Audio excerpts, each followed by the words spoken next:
Assalamualaikum Baraya, selamat datang kembali di Guru Gumbo Channel. Sekarang kita ada di episode 130 dalam kajian tentang sejarah. Kita akan membahas tentang salah satu tema sejarah yang dilupakan padahal begitu penting. Saya sampai sekarang juga tidak tahu secara pasti kenapa pemerintah melalui dinas pendidikannya tidak pernah menyampaikan kurikulum yang sangat penting ini di sekolah.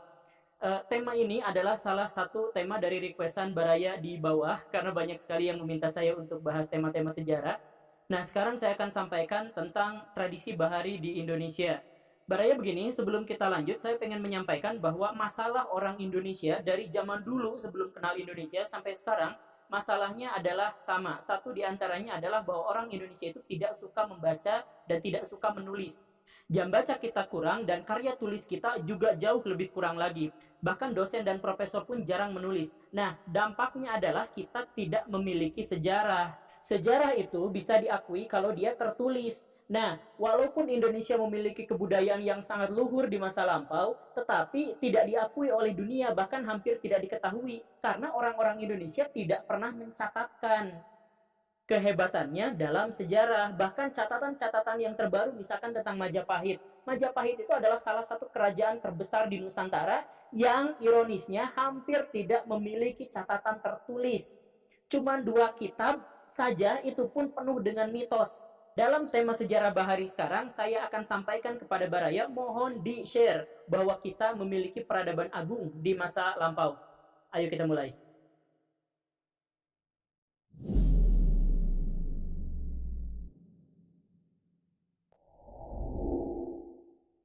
Baraya, kalau Baraya pernah bersekolah, tentu saja ya, Baraya pasti akan menemukan bahwa di pelajaran sejarah itu dikatakan bahwa orang Indonesia memasuki zaman sejarah di era Kerajaan Kutai, yaitu ketika adanya hubungan dagang antara India dan Cina yang melalui Selat Malaka, sehingga di situ bermunculanlah kerajaan-kerajaan bermotif Hinduisme.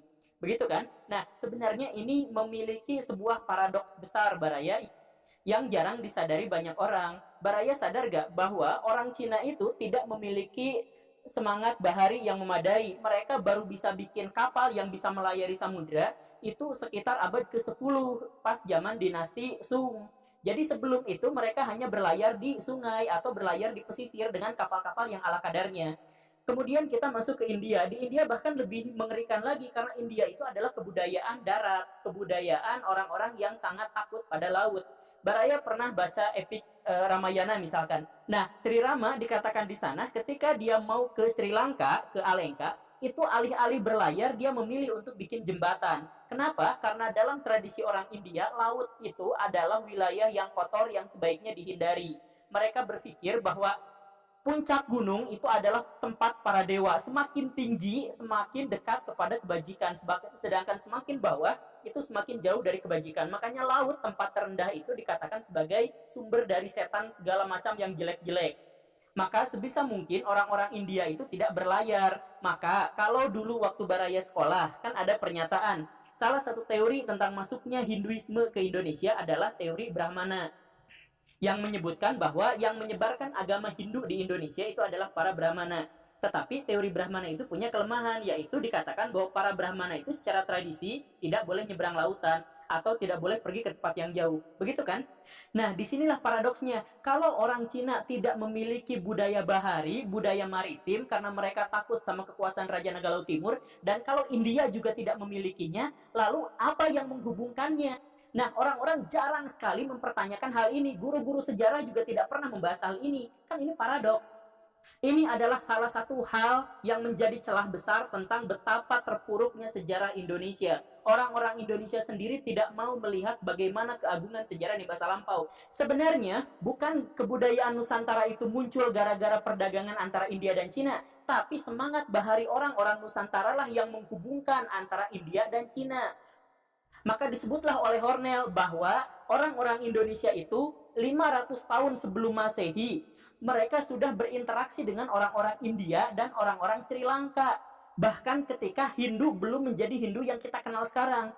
Kalau Baraya main ke Sri Lanka, di sana ada legenda tentang orang-orang suku Naga yang berlayar dengan perahu bercadik satu. Nah, itu tidak bisa tidak, itu adalah para pelayar orang-orang Indonesia. Jadi yang sesungguhnya membangun jalur sutra versi laut itu bukan orang Cina bukan orang India, tapi orang Indonesia yang menghubungkan kebudayaan mereka berdua. Walaupun pada akhirnya orang Indonesia menyerap tradisi, khususnya tradisi spiritual dari India.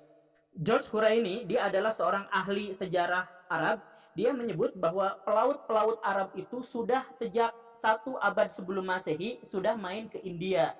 Disebutkan begitu. Tetapi Huraini juga menyebutkan bahwa orang Arab itu terlambat dibanding orang-orang Melayu. Artinya, ketika orang Arab di situ sebelum Masehi sudah ada, orang-orang Indonesia juga sudah berlayar di situ. Teks bukunya saya sampaikan di sini. Lebih jauh lagi, Huraini menyebutkan bahwa bentuk kapal layar orang Indonesia adalah bentuk kapal layar yang paling berpengaruh di seluruh dunia. Kapal layar yang bisa diputar haluannya, yang layarnya bisa dinaik turunkan dengan sangat fleksibel, itu adalah kapal-kapal bentukan Indonesia yang kemudian ketika ada di India mempengaruhi bentuk-bentuk kapal di India. India itu adalah pertemuan antara para pelaut Persia, Arab, Yaman, Afrika, Mesir, Mesopotamia, dan sebagainya. Nah, disitulah kemudian kapal layar Indonesia itu diadopsi oleh seluruh dunia. Dari negara-negara yang dimaksud itu kemudian nanti diadopsi oleh orang-orang Eropa. Kalau kita tahu betapa jauhnya orang-orang Indonesia berlayar, maka akhirnya kita bisa menghasilkan jawaban atas pertanyaan-pertanyaan yang masih membingungkan para ilmuwan. Misalkan, pertanyaan yang simpel tapi bikin ilmuwan pusing itu apa? Kenapa ikan mujair ada di Indonesia? Itu bingung. Kan ikan mujair itu ikan air tawar, dia nggak bisa nyebrang di laut. Kenyataannya ikan mujair itu seharusnya hanya ada di Afrika. Tapi di Indonesia nggak ada. Tapi di Indonesia ada. Nah, gimana ceritanya? Kalau kita sepakati bahwa Indonesia memang sudah pernah berlayar ke sana, maka ikan mujair yang ada di Indonesia sudah tidak lagi menjadi misteri. Demikian pun dengan penelitian Robert Dick, yang menyebut bahwa sabang saning jagung dan beberapa tanaman lain itu sebenarnya disebarkan ke seluruh dunia oleh orang-orang Indonesia, khususnya pelaut-pelaut Indonesia. Kemudian ada sebuah catatan di Mesir 2000 tahun sebelum Masehi. Ini sebenarnya saya juga agak ragu, tapi saya sampaikan saja ya.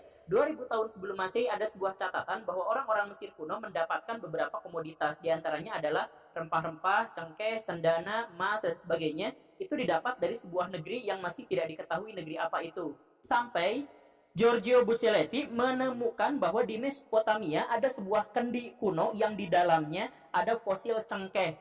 Baraya, cengkeh itu adalah tanaman khas Indonesia, endemik Maluku. Sekarang memang sudah tersebar di mana-mana, tapi di dunia kuno dia hanya ada di Nusantara, di Indonesia. Artinya, kalau di Mesopotamia sudah ada cengkeh, maka kemungkinannya dua. Orang Mesopotamia yang datang ke Indonesia atau orang Indonesia yang datang ke sana. Berhubung orang Mesopotamia juga dikenal tidak memiliki pelayaran bahari yang memadai, tidak memiliki budaya maritim yang memadai, maka dipastikan orang-orang Indonesia lah yang mengekspornya ke sana. Kenapa harus orang Indonesia? Karena kapal bercadik Indonesia itu sudah ditemukan di India 500 tahun sebelum Masehi. Yang dengan demikian, maka kita bisa simpulkan bahwa orang Indonesia lah yang mengekspor ke sana. Jadi, ada tambahan lagi. Baraya yang Kristen pasti Baraya kenal sama kitab Satu Raja-Raja. Nah, di situ ada cerita tentang Raja Salomo yang mendapatkan emas, 400 talenta emas, kemudian dia mendapatkan bulu burung merak, kayu cendana, rempah-rempah, dan sebagainya. Kombinasi antara emas, bulu burung merak, kayu cendana, dan kera itu lebih enak, dan gading ya, itu enak kalau ditemukannya di Indonesia. Ah, masa bisa begitu? Ya, saya juga bilang sama Baraya tadi bahwa saya tidak terlalu percaya tentang hal ini, tapi saya terbuka untuk ini. Berarti Nabi Sulaiman atau Raja Salomo itu punya hubungan dagang dengan kebudayaan Indonesia. Apalagi Raja Salomo atau Nabi Sulaiman pada waktu itu mendapatkan emas dari negeri yang disebutkan kaya akan emas, di situ ya di kitab Raja-Raja, dan tanahnya sangat subur. Ditambah kenyataan bahwa Nabi Sulaiman itu perjalanannya 1 tahun untuk sampai ke sana. 3 tahun disebutkan di sana, tapi para penafsir bilang maksud 3 tahun itu adalah 1 tahun dan nunggu angin dan lain-lain itu 2 tahun gitu. Jadi perjalanan 1 tahun. Apa kira-kira daerah yang jaraknya 1 tahun dari Israel dan punya tanah yang sangat subur dan punya banyak emas, punya cengkeh, punya gading, punya kera, punya bulu burung merak, punya kayu cendana? Kira-kira sih harus Indonesia.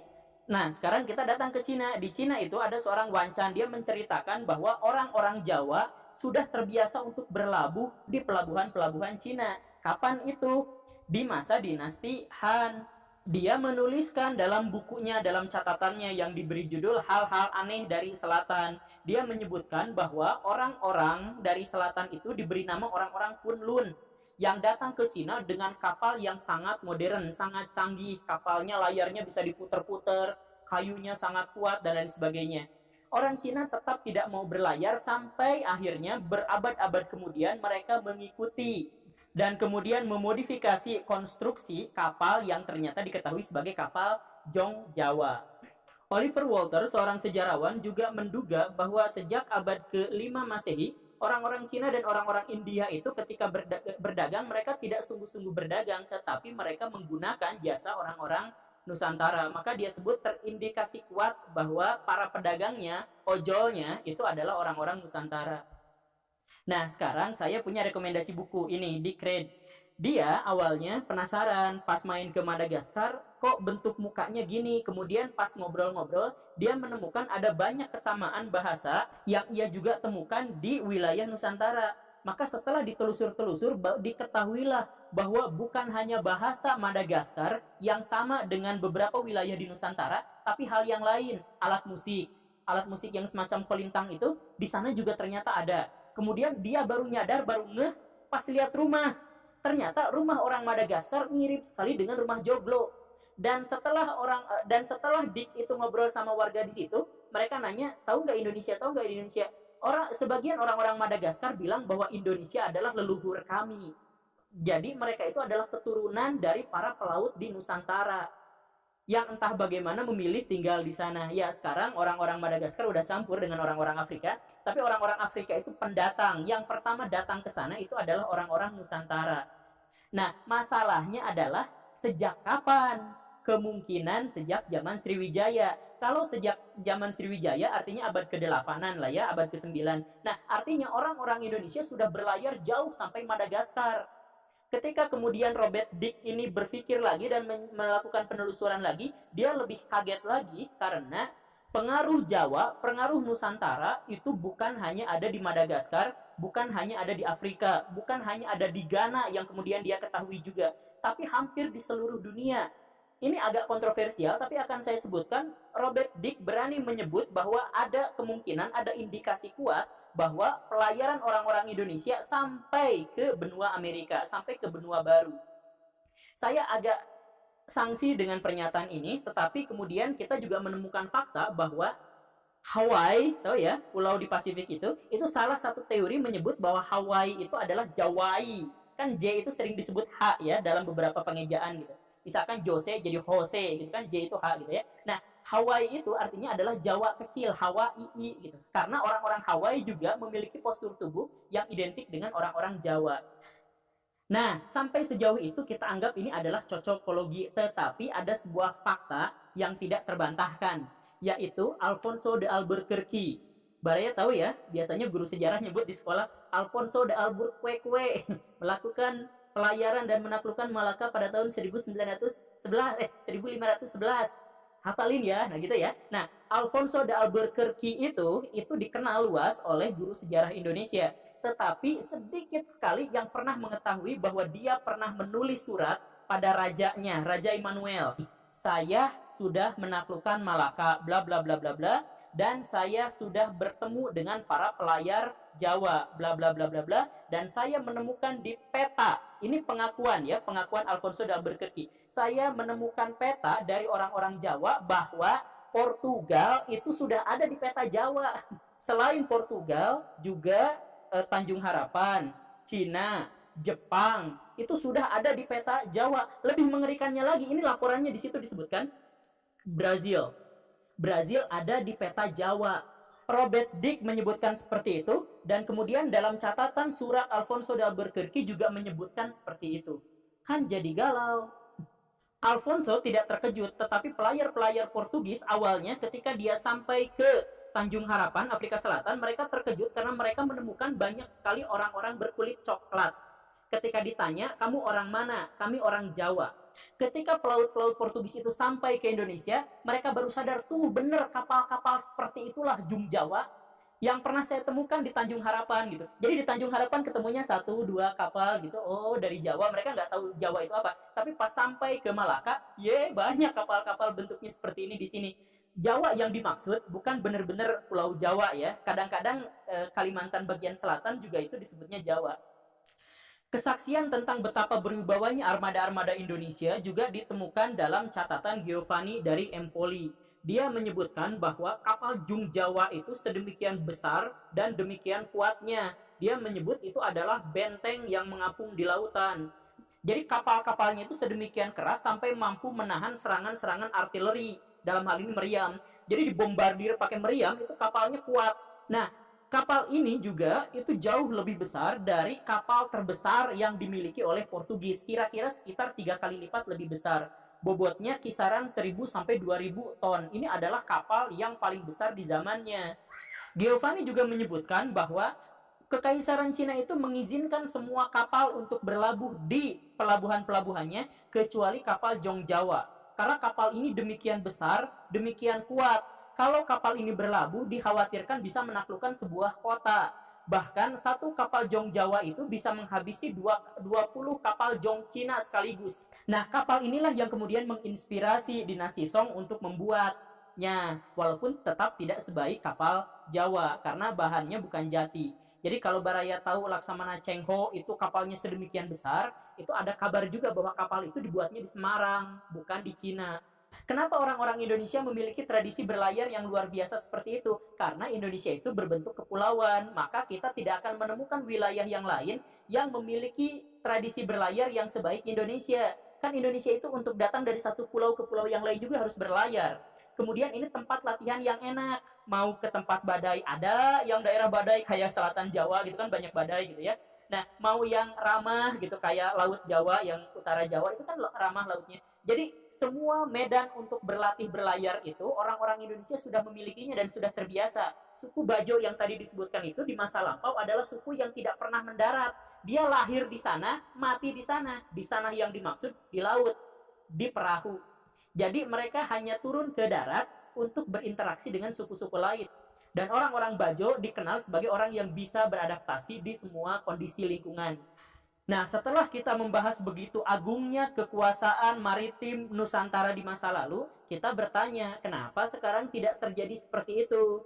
Para sejarawan kemudian menemukan ada 3 alasan. Alasan yang pertama adalah orang-orang Demak khususnya ketika dikalahkan oleh armada Portugis di Malaka, kan waktu serangan Adipati Yunus itu ya, yang gagal itu, mereka sadar bahwa kapal-kapal Portugis itu bisa menang karena kecil. Jadi karena kecil mereka lebih fleksibel. Sejak saat itu katanya orang-orang Demak mengecilkan kapal-kapalnya sampai 10 kali lebih kecil. Dari sekitar 1.000 sampai 2.000 ton berubah menjadi sekitar 100 ton. Begitu. Kemudian itu belum berakhir. Di masa Amangkurat I itu raja Jawa yang maaf ya agak diktator. Dia itu untuk menahan terjadinya pemberontakan atau untuk menghindarkan terjadinya pemberontakan, dia mengharamkan adanya pembuatan kapal-kapal di pesisir utara Jawa. Nah, akhirnya kapal-kapal Indonesia menjadi menyusut lagi. Jadi sekitar 50 ton. Kecil banget ya. Nah, sesudah itu datanglah VOC. VOC juga khawatir. Maka VOC mengeluarkan sebuah kebijakan larangan orang-orang Jawa untuk bikin kapal di atas 50 ton. Jadilah sejak saat itu orang-orang Jawa hanya bisa bikin odong-odong. Tapi saya akan menambah catatan tragisnya Baraya di sini. Jadi sisa-sisa kejayaan orang Indonesia dalam berlayar itu ditemukan di Makassar. Orang-orang Makassar itu terkenal dengan kapal pinisinya. Sejak tahun 1700-an mereka datang ke Australia untuk ngambil teripang dari orang-orang aborigin. Nah, ini pentingnya. Orang-orang Makassar itu ketika datang ke suku aborigin, mereka tidak menjajah. Mereka membutuhkan teripang untuk dijual ke Cina. Orang Cina buat obat kuat ya. Nah, tetapi teripang itu diambil dengan cara barter. Orang-orang aborigin itu adalah orang-orang yang belum bisa baca tulis. Bahkan mereka masih hidup di zaman batu. Mereka belum mengenal logam sama sekali. Kalau orang Makassar mau, orang Makassar itu bisa mengalahkan dan menjajah orang-orang aborigin. Tetapi kenyataannya adalah orang Makassar kekeh pengennya jual beli. Ketika orang aborigin tidak kenal uang, orang Makassar akhirnya ya udah kita barter. Maka orang-orang Makassar itu dikenal dengan sangat baik di aborigin. Orang-orang aborigin itu kalau disebut kata Makasan gitu, mereka tuh senang sekali. Makasan, oh Makasan gitu. Karena orang-orang aborigin itu punya keindahan masa lampau ketika mereka berhubungan dagang dengan orang-orang Makassar. Jadi setiap menjelang musim hujan, orang-orang Makassar itu biasanya datang ngambil teripang dari orang-orang aborigin, tapi mereka tidak ngambil, tidak mencuri. Mereka tolong kumpulkan, kemudian barter. Kadang-kadang ngasih beras, ngasih pisau, ngasih senapan, ngasih alkohol, ngasih candu gitu ya buat ngudud.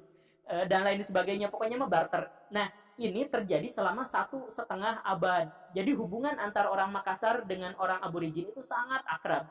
Bahkan orang aborigin banyak yang ikut ke Makassar, orang Makassar banyak yang tinggal di suku aborigin untuk mengajarkan kepada mereka bagaimana beternak mutiara gitu. Dan walaupun mereka terpisah ribuan kilometer, tapi setiap mau musim hujan, orang-orang aborigin pasti nunggu di pesisir pantai di sekitar Darwin itu, pesisir pantai, dan mereka sudah menyiapkan bertonton teripang gitu. Nah, ketika orang Makassar datang, terjadilah transaksi.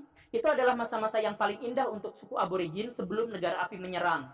Tahun 1900-an, kan Australia itu dikuasai oleh orang-orang kulit putih. Pada waktu itu dikenakanlah pajak cukai. Jadi ketika orang Makassar mau datang ke suku aborigin, di tengah jalan dicegat, balik lagi. Kalau kamu nggak mau bayar pajak, balik lagi. Akhirnya orang-orang Makassar itu pun balik lagi. Jadi pada suatu kali di masa lampau, orang-orang aborigin pas menjelang musim hujan, mereka sudah berderet di pantai, membawa teripang begitu banyak, mereka nunggu, tetapi selama berhari-hari mereka tidak menemukan orang Makassar. Sampai akhirnya mereka menerima kabar bahwa orang-orang Makassar tidak akan kembali lagi karena sudah dihalangi oleh orang-orang kulit putih. Itu sampai kepala sukunya itu banyak yang nangis, berderet itu di pantai pada nangis itu. Mereka masih menunggu lagi sampai beberapa hari, berharap ada orang Makassar yang berhasil lolos aja masuk, setidaknya untuk mengucapkan kalimat perpisahan gitu. Apa hak orang-orang Belanda itu? Belanda itu maksudnya orang kulit putih. Sampai menghalangi hubungan dagang antara kami dengan orang-orang Makassar gitu. Jadi itu adalah sebuah perpisahan yang sangat tragis. Dan kalau Baraya datang lagi ke wilayah Australia bagian utara, kemudian ngobrol sama orang aborigin, maka Baraya pasti akan kenal bahwa di sana banyak sekali jejak-jejak peninggalan orang Makassar dalam bentuk nyanyian, tarian, legenda, dan bukan hanya buat aborigin, tapi itu juga adalah akhir tragis bagi budaya maritim di Indonesia. Sejak Indonesia dijajah, kita tidak lagi memiliki budaya untuk melaut. Jadi kalau penjajahan itu merugikan, maka salah satu yang paling merugikan di antara dampak penjajahan adalah kita tidak lagi memiliki tradisi untuk berlayar. Oke, Baraya, itu saja. Saya harap video ini di-share karena ini adalah bagian dari tradisi masa lalu kita yang jarang sekali didengar. Terima kasih karena sudah menyaksikan. Tonton episode saya yang lain. Saya Guru Gembul. Assalamualaikum warahmatullahi wabarakatuh.